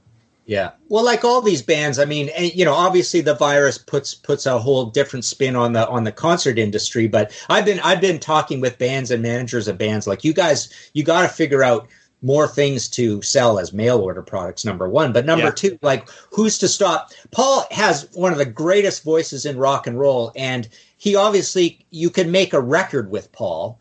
Yes. So why not? I would love to see another 1 or 2 Kiss records. I don't care if they ever play live again. That doesn't matter to me. To me, the most important thing that's going to last forever is records. So I wish these guys would just go out and make some records. But one other point I wanted to make, I mean, when you bring up Gene and Paul, one of the great things about Kiss, obviously, is they had 4 great voices in the band, 3 great singers, but 4 great voices. And now Paul is obviously he's losing the ability to sing. And, you know, I guess partially losing the great voice as well. But I mean, he still has a great voice. Like I say, he could put that voice on a record. But I mean, one of the great things is, Gene, I love Gene's voice. And I love the way he sings. I love Peter's voice and the way he sings. I love Ace's voice, not so much the way he sings. But, you know, but they all have amazing voices, all different from each other, all super unique in rock and roll. That's the cool thing about Kiss. So that's one of the things that I think has given the personality's personality, but given, you know, the sound of the vocals personality, and allowed them to imbue more personality into those songs that they sang on the albums. One thing that our podcast is known for is that we each have our favorite member. Tom is a big Gene guy, and I am the big Peter guy. Who I get the much maligned Peter Criss. I get a lot of shit for liking him. I love his voice. I think that raspy voice. And I thought he brought a little badassery to the band, a little bit of rebelness to the band, where the other guys are pretty straight and stuff. I mean, you know, Ace is obviously he's got his craziness too, but the guy who's, you know, a little bit ornery, the drummer. And I'm just curious to know what your thoughts are on Peter, the drummer, obviously in the early albums, and just his career. Yeah, you know, he is the ornery guy. He is the badass. He's the guy that's a little scary, right? And Ace, like you say, Ace is scary, but more like, oh, what, you know, how is Ace going to screw up now? But Peter's like the hoodlum, right? And it's really cool. And I just love his voice. I mean, he's like the secret weapon, the Roger Taylor of the band, right? Same kind of voice, both drummers. No, I'm not crazy. I don't hear a lot of great drumming that I love, or I even remember his signature drumming across too many of those records. So it's not so much the drumming, I would say. I love that he kind of did participate a little bit in songwriting. That's kind of cool. I mean, that's about it on Peter. Obviously the career is a train wreck because like Chris, number one, Cat One, whatever the heck it's called, right? Makeup and then the other one, the Peter Chris For You, or whatever it's called, All For You. What is it called? That record? All For One. Is it All For One? Oh, God, I can't even. I'm drawing a blank too. Can't even remember now. No career whatsoever, right? I mean, it's just been a disaster. And of course, the solo album is the least liked of the four from 1970. I love it. I love that album. It's different. Liked. I'm just saying generally out there. If you, no. It's just different. You know, it's a different sound. It wasn't a Kiss record. It was a different record. But I liked it because his voice. He can sing whatever he wants. You liked it. It is different. It pulls the worst, but also it's probably bad anyways. It's probably just not good, right? That's the other thing, right? That could be one way of looking at it, not the correct way. You can like it, but it's not good. That's true. That is true. Yeah, but and then Ace obviously has he's been very prolific, and he's made some great records. I mean, I love the way Ace, he's not Michael Schenker. He hasn't done what Michael Schenker has done with his amazing track record of killer solo material. But Ace's material is as good as a lot of Kiss material. So I think Ace has had a great career on the side. So that's really cool. I love the way he's periodically cleaned himself up and just gone out there and made a record. He's been semi-prolific throughout this time, right? So all kudos to Ace for doing that. So before we let you go, I have covered a lot of stuff with Kiss specifically and the era of that music generally. So I have to ask you this, because looking through all the books that you've written, all the bands that you've covered, whether they're rock bios or the album reviews, tell me, why haven't you done a Kiss book, and are you going to ever do a Kiss book? Well, the short answer to that, well, I mean, it's a very thorough answer. So number one, I've not got a lot of my own interviews with the guys. Okay. Just maybe, all told, all Kiss members, maybe 8 or 9 interviews. I mean, it's not terrible, but it's not 20. So that's number one. Number two, they've all written books themselves. Number three, on top of the all written books themselves, there are probably, 30 other books. And some of those are very, very, very in-depth. They're the kind of thing I would do if I was doing a Kiss book. I do have a shelved thing. I thought, if I was ever going to do anything that was like, I would never do an autobiography. I think I've led a very boring life. Nobody needs to hear about it. But the cool thing is I thought, wow, I was there from the first Kiss album to the end, and I've been there with all their changes and seen all the things they've done. I actually started writing a memoir of myself next to Kiss, or growing up with Kiss. So it was like 40% autobiography, 60% commentary on Kiss and all the things they went through, because they basically followed a ton of trends and established trends and did things and participated all throughout my entire life since I was 11 years old. And I was there owning every Kiss album and watching them the whole way. So I have this shelved project that I may finish one day that is this weird thing about essentially a book about growing up with Kiss. Let's see. So that's the long and short of it. It's all been done. Nobody needs me to do it. Oh, that's yeah. where that's where I differ, because as we're talking, I'm staring at my books, and I have, like you said, there's a million Kiss books. They each wrote their own, and then there's all different background books. But hearing your perspective and your honesty on it. I mean, I'm one person. I would buy a Martin Popoff Kiss book in a second, but I'd love to see it because I've read the Rush books. Like I said, I have the hair metal. I have a couple other books. So if you ever find the energy and the desire to put one together, Kiss fans love to consume Kiss material. So it would be fun to read. It would be inspired probably like I've done two kinds of books that I could see doing a Kiss book on. One was the Led Zeppelin, all the albums, all the songs, and the Clash, all the albums, all the songs, where I basically talk about every single song in detail. But I believe that's been done for Kiss, so put that aside for a second. Second is I did these 5 album-by-album books on Rush, Maiden, who else? Pink Floyd, AC/DC, Queen. So that is where we get experts like you guys together and basically, have a Q&A on every studio album and just talk it through, right? So that's beautiful. But that publisher has closed down their music book division. We almost had one going. I mean, they almost approved a Kiss one, and it never happened. Also a Sabbath one, also a Priest one. But they've closed down their music book division. They're beautiful, hardcover, full color throughout books. So I haven't had a deal to do a book for them for 2 or 3 years now. So I could see doing something like that. Me just talking about all the Kiss songs and Kiss albums. I mean, it's a little interesting, but. And it's similar to what I've done before, but again, my enthusiasm goes down a little bit because there have been multiple experts, way more expert than me, who have kind of even already done that. So that's kind of the problem with that, I think. Okay. Yeah. All right. That's a good answer.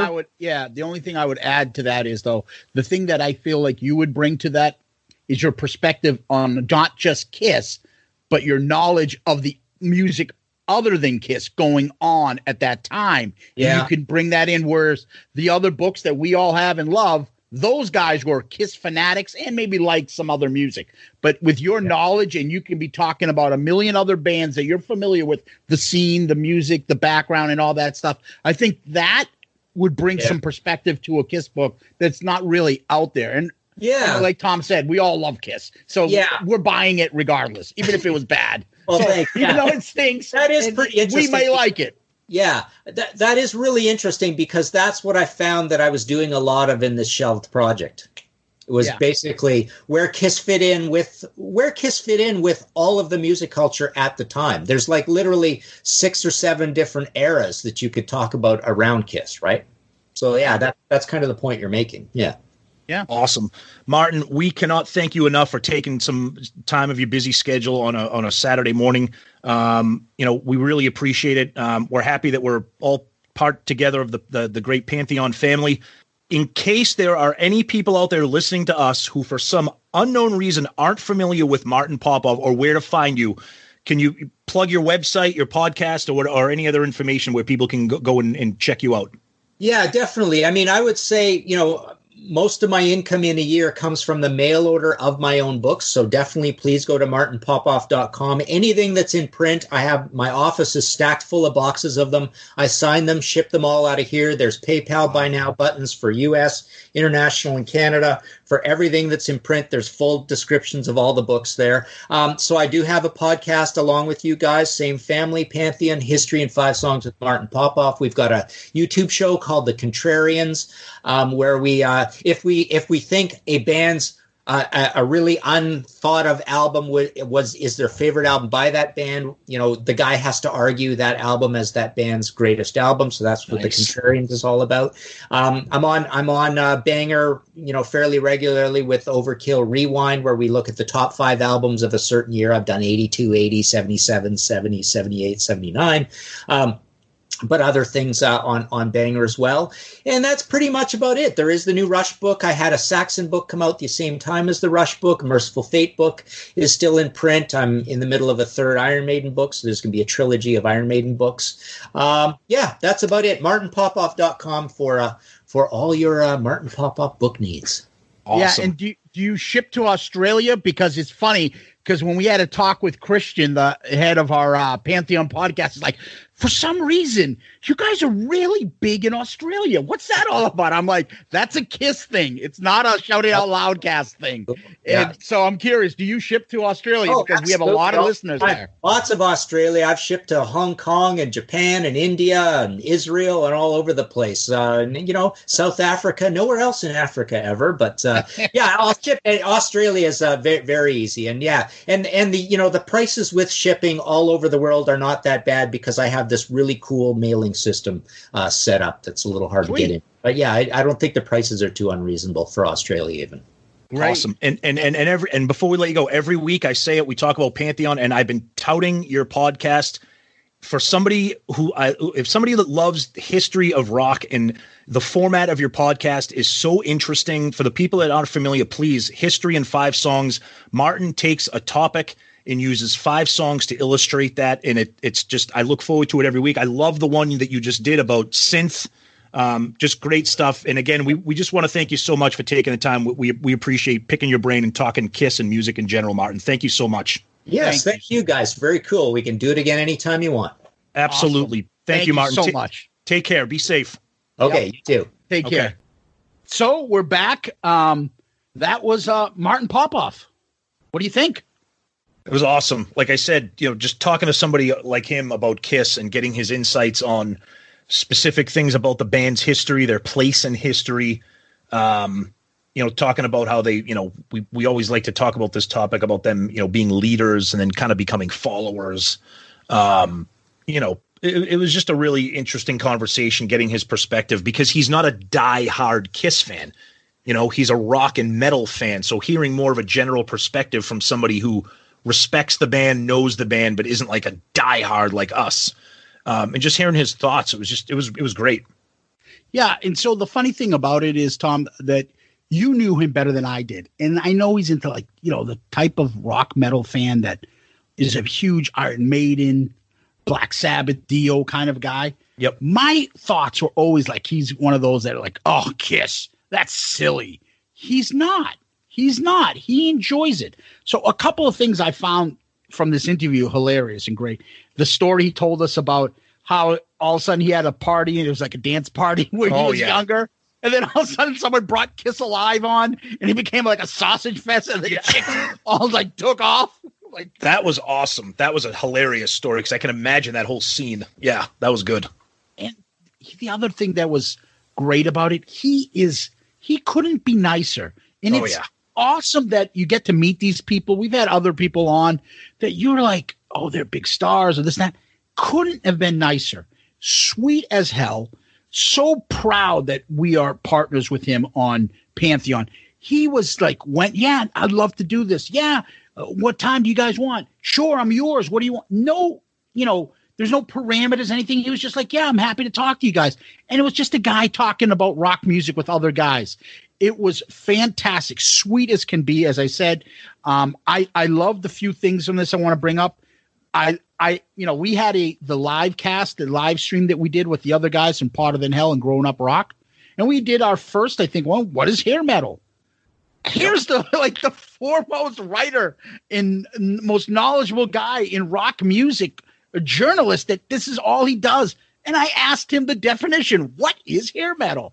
Yep. And it kind of fit what we were talking about, at least what I thought was hair metal. Yeah. That was interesting. I found what the other one was when I asked him about Peter Criss, he's like, yeah, he's all right. I wasn't a big fan, but whatever.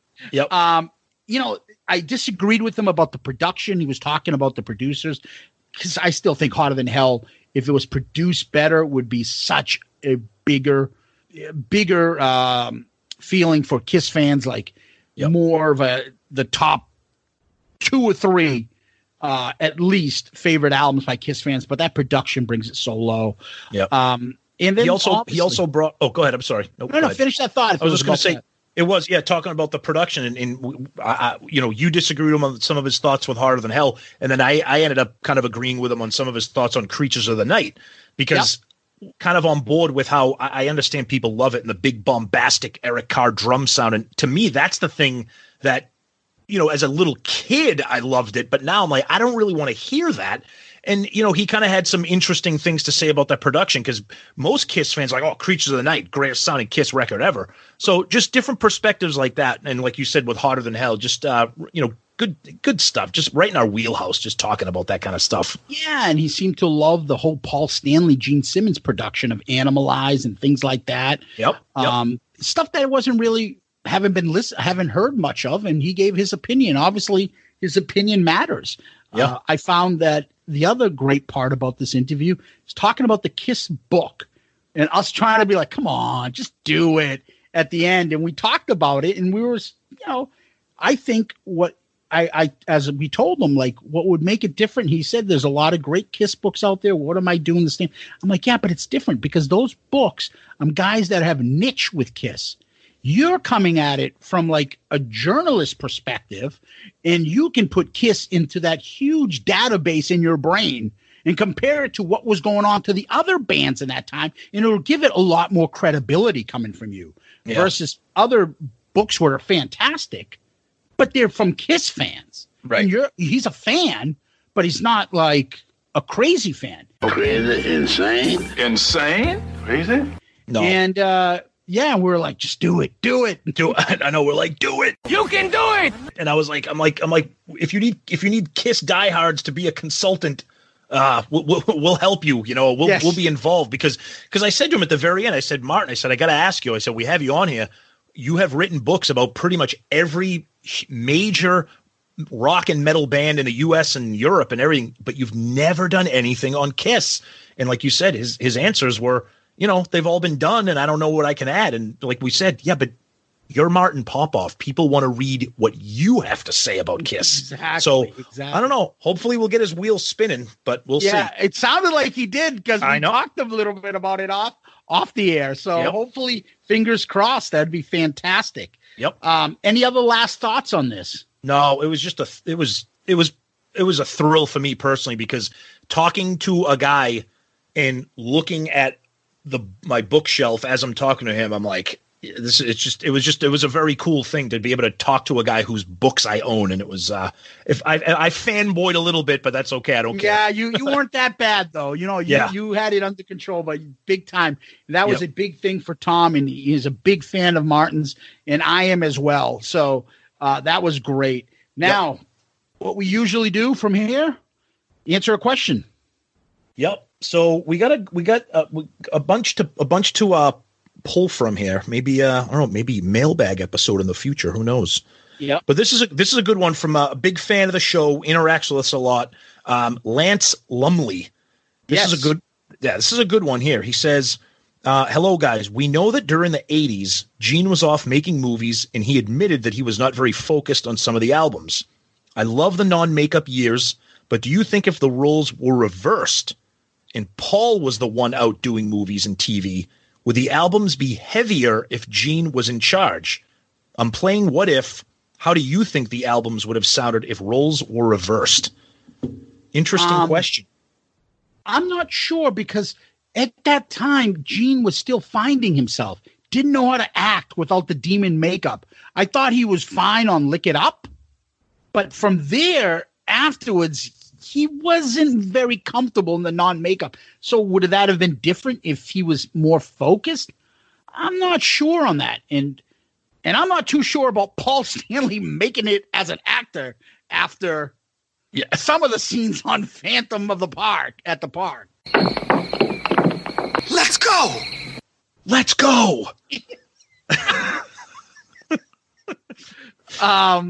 Yeah, so I'm not sure about that. I think you would probably still get the mixed bag that you got.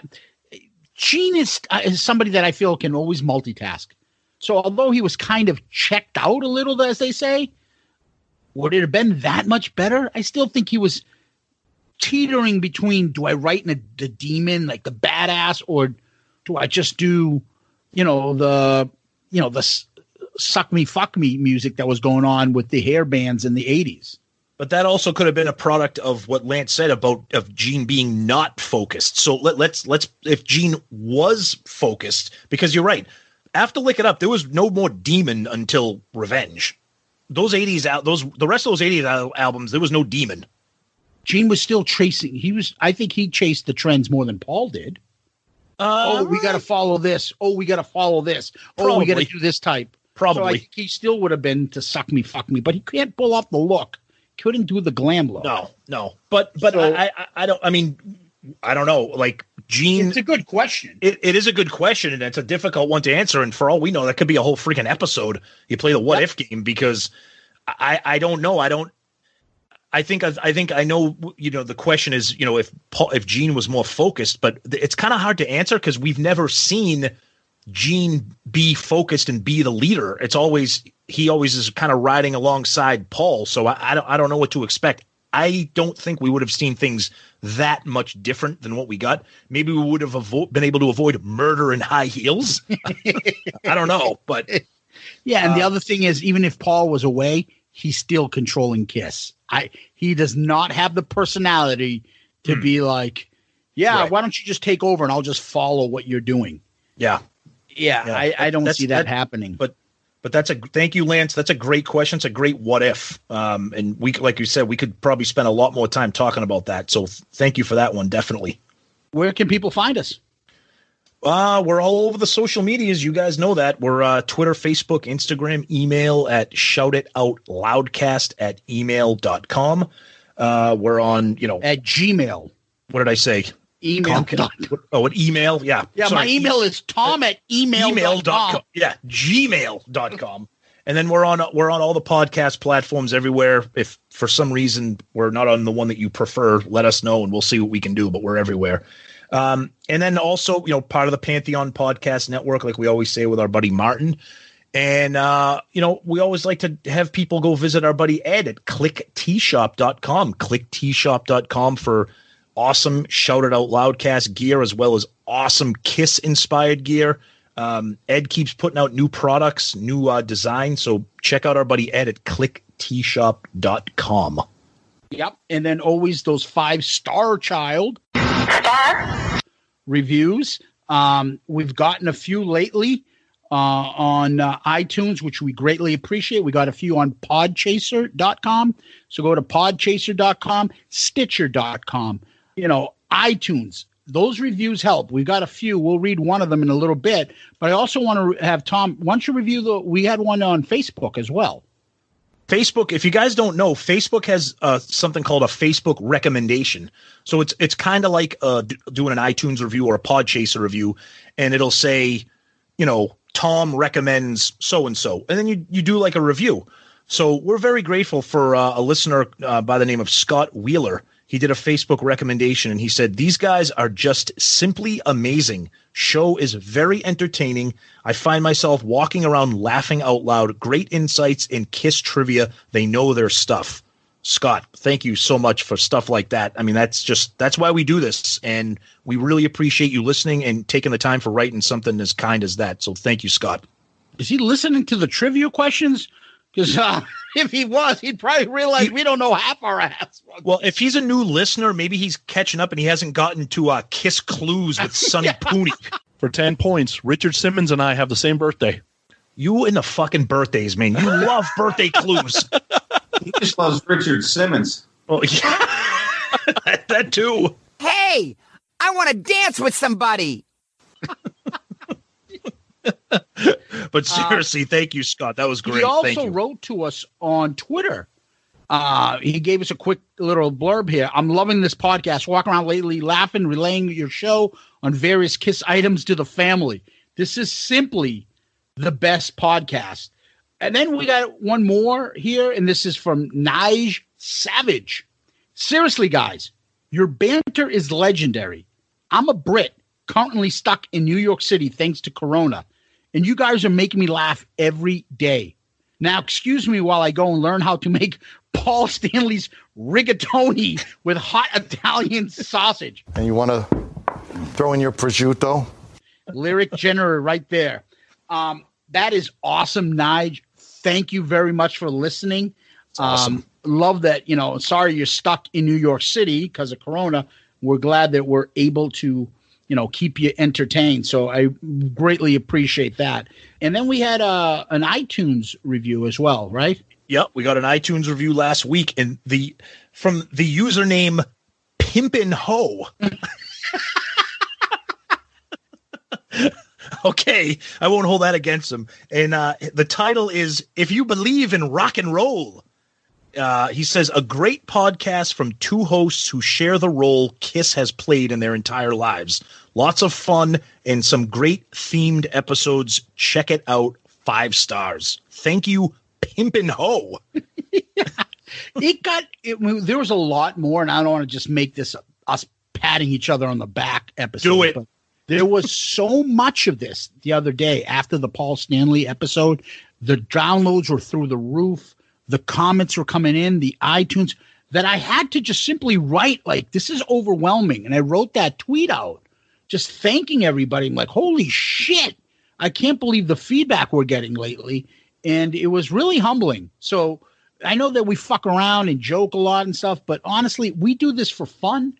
And to see that you guys get our sense of humor and there's that much love for Kiss like we have for Kiss, and that it's okay to make fun of them once in a while. It's okay to laugh. We're not taking this like we're studying, like I say, the Beatles' White Album. This is Kiss. Enjoy it, people. Have fun. Have a sense of humor. So I just wanted to bring that part up. Continue with the emails to us at shoutitoutloudcast@gmail.com. Continue with the comments to us, whether it's through a DM, whether it's on Twitter, Facebook. Interact with us. We love it. We read your emails constantly. We'll try to read some of them on the air and your comments, but please keep it coming. We're very humbled by this, and we really, really will continue to do our best to keep you guys entertained, especially now during this coronavirus time. Tom, anything you want to add? No, like Zeus said, it's just like he said, it's humbling, and we're happy that we can just provide this and that you guys are enjoying it. I mean, that's what this is for. I mean, we're just talking Kiss, and share your comments, thoughts, feedback, episode ideas if you have them. Who knows? Just stay involved, and we want to be a big family with this. So thank you. Yep. Famous last words. Are you superstitious? Live a fantasy. Don't need no ball of crystal to tell you what you see. Nice. A little more recent Kiss lyric there, huh? Yeah. Not a great song. Good lyrics. Not a great song. We'll save that for the album review, though. Looking out my window, sometimes I wonder, am I ever gonna get to where I'm gonna go home? Maybe tomorrow. Maybe next summer. Girl, I just don't know. 'Cause I don't know what that's from. Oh, God. Well, all right. On that note. Just after we go to recommendations saying these guys know their stuff. No, you got to tell me what it is. I'll tell you off the air. No, come on. Dude, it's Ace Frehley Snowblind. Oh, you know what? I'm glad I don't know that, because that song sucks and the solo album is overrated. So I'm proud I don't know that. What a great way to end the episode. Exactly. Thank you, Tom. Thank you, Kiss Army. Thank you, everybody. And fuck Ace's solo album. Peace Girl Scout. Oh man.